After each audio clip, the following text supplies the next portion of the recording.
Cebu City Mayor Mike Rama nimando sa dali nga pagparelease sa honorarium sa mga nagserbisyo sa barangay sama sa daycare worker.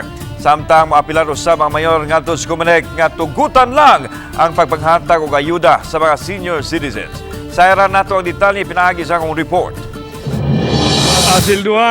Pasilduhan mo na nga ganina kung dili masuldi ang paspas ang mailisdan si Henry Tumalabgap. Kini ang ipadayag ni Cebu City Mayor Mike Rama humana sayod nga nalangan ang pag-release sa honorarium sa mga daycare workers. Sama ni Ma'am Mever Riston sa Barangay Santo Niño Daycare Center nga motulog ka buwan na nga wa ni madawat ang honorarium gikan sa Cebu City LGU.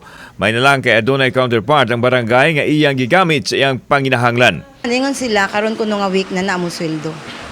Honorarium na mo Kining mga sakop sa Barangay Public Safety Officer kon BPSO, Hulyo pa kuno usab, wa makadawat sa ilang honorarium ug medyo nahuwasan sa kamanduan sa mayor nga ipadali ang paghatag sa ilang honorarium. May nonda mga pasalamat ni Mayor Michael Rama kung pwede pirmi time ba nga among honorarium maron naasan mi magamit ba. Giklaro sa Comelec nga walay labot sa Comelec ban ang paghatag og honorarium o sweldo sanglit gitrabahuan man kini. Basta sweldo, dili na covered sa VAT. So, i-release na. Kinahanglan i-release na. Samtang ipahibaw sa Commission on Elections nga sugod sa Setyembre 15, gidili na ang paghatag sa mga ayuda sama sa Senior Citizen Cash Aid hangtod na sa adlaw sa eleksyon.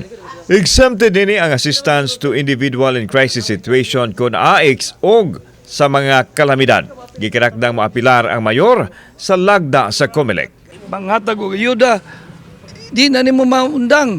Usaman, hoto nimo mga matayang senior citizen, o na nimo tayong tambal.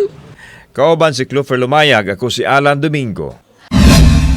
Balitang Bisdak.